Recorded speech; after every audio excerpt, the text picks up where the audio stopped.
히브리서 6장 말씀으로 죄에 대해서 말씀드리겠습니다.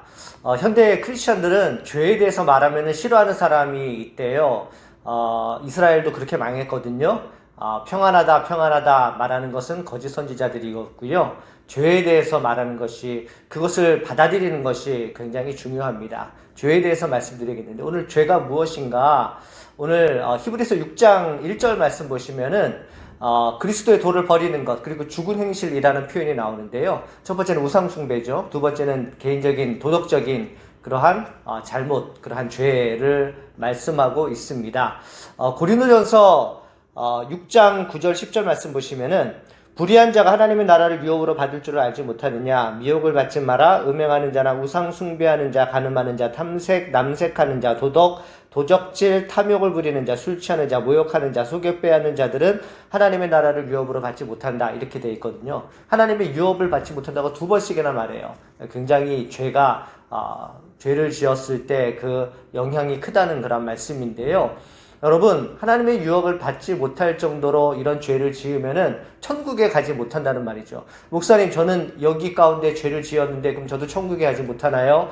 그렇게 따지면 우리 교회 다니는 모든 사람들도 다 천국에 가지 못해요. 천국은 예수 그리스도를 믿음으로 말미암아 천국에 갑니다. 구원 얻고요. 그것을 여러분들 잘 아셔야 되는데, 그러면 이 말씀은 무엇입니까? 이런 거예요. 내가 예수님 믿고 신앙생활을 하다가도 죄 가운데 빠져서 허우적거릴 때 있잖아요. 나약해서 쓰러진다고요. 그런데 내가 이런 죄를 짓고도 마음이 완악해가지고 전혀 반성의 기미가 없고 회개할 마음도 별로 없고, 회개를 했지만 건성건성하고 또 같은 죄를 계속해서 반복해서 짓는데 양심이 화인 맞은 것처럼 양심에 찔림이 없다면 그것은 내가 구원받은 사람인지 진지하게 고민을 해봐야 돼요. 우리가 예수 믿고도 죄를 짓지만 그 가운데 비통함이 있고 애통함이 있고, 아유 내가 그러지 말았어야 되는데, 이런 마음이 있고 죄를 회개하면서도 한 번씩 가끔은 그 죄를 또 짓는다는 말이죠. 하나님은 우리의 마음과 중심을 보시기 때문에 무엇이 진정한 회개인지 하나님만은 아실 것입니다. 이런 말씀과 함께 오늘 히브리서 6장은 어떤 말씀을 하냐면요, 하나님을 잘 믿다가 다시 죄 가운데로 타락해서 다시 세상으로 돌아가는 사람들에 대해서 말씀하거든요. 6장 4절부터 6절 말씀 보시면요, 한번 빛을 받고 하늘의 은사를 맛보고 성령에 참여한 자가 되고 하나님의 선한 말씀과 내세의 능력을 맛보고도 타락한 자들은 다시 새롭게 하여 회개할 수 없나니. 빛을 받았다 그랬잖아요. 은사도 받고 성령도 체험했어요. 그러나 다시 완전히 나 교회 안 다니겠어, 나 예수 믿은 거 안 할래, 다시 돌아갈래, 이런 사람이 분명히 있다는 거예요. 이런 사람은 다시 회개할 수 없고요, 다시 주님께 돌아오지 못하는 그런 사람들이 있습니다. 얼마나 안타까운가요? 그래서 6절 하반절에는 이러한 사람들은 예수 그리스도를 십자가에 다시 못 박는다고 말했습니다.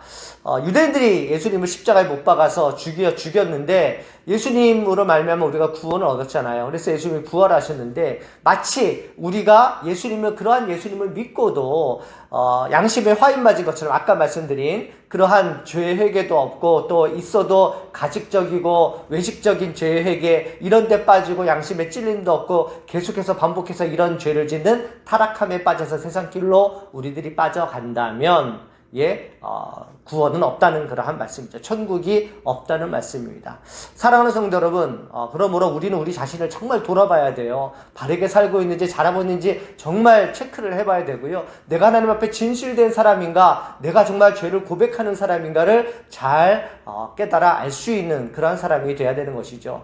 여러분, 죄 가운데 빠질 때 이런 생각 한번 해보십시오. 내가 죄의 유혹에 그런 장소에 내가 따라가면서 나는 이것을 이길 거야, 이렇게 말하지 마시고요. 그곳에서 당장 빠져나오십시오. 그리고 가지 마세요. 유흥업소 같은 데도 가지 마세요. 가면서 내가 이길 거라고 말하지 마시고 가지 마십시오. 혹시 갔다가는 바로 그냥 나오시기를 바라고요.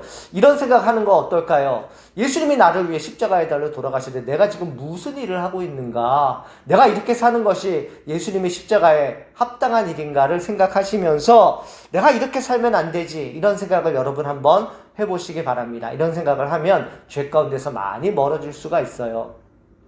과거에 좀 놀아보셨던 분들, 유흥을 좀 즐겨보셨던 분들에게 드리고 싶은 말씀이 있습니다. 베드로전서 4장 2절입니다. 너희가 음란과 정욕과 술 취함과 방탕과 황락과 무법한 우상 숭배를 하여 이방인의 뜻을 따라 행한 것은 지나간 때로 족하도다. 이 말씀을 쉽게 말씀하면요, 쉽게 표현을 하면은 과거에 한번 놀아봤느냐? 그래, 그때로 족하다. 이제는 앞으로는 착하게 살아라. 이런 말씀입니다. 우리 한번 서로 다짐을 해봤으면 좋겠습니다. 착하게 살겠습니다. 바르게 살겠습니다. 예수님 믿고 착하게 한번 내 인생 살아보겠습니다. 이런 고백이 우리에게 필요할 것 같아요. 하나님은 여러분들의 죄를 지켜보고 계십니다. 죄를 짓지 않도록 노력해야 되고요. 정말 약해서 죄를 지었을 때는 바로바로 하나님 앞에 돌아오시되 진실한 마음으로 주님 앞에 다가오십시오. 결단코 예수님을 십자가에 2번 못 박을 수는 없습니다. 우리의 결단이 필요합니다. 하나님 아버지, 약한 우리를 돌봐 주시고 성령으로 날마다 충만케 하셔서 예수님을 다시는 십자가에 못 박는 일이 생기지 않도록, 타락하는 자들 생기지 아니하도록 모두가 천국의 잔치에 참여할 수 있도록 우리 주님 함께 하시고 인도하여 주시옵소서. 예수님의 이름으로 간절히 기도합니다. 아멘.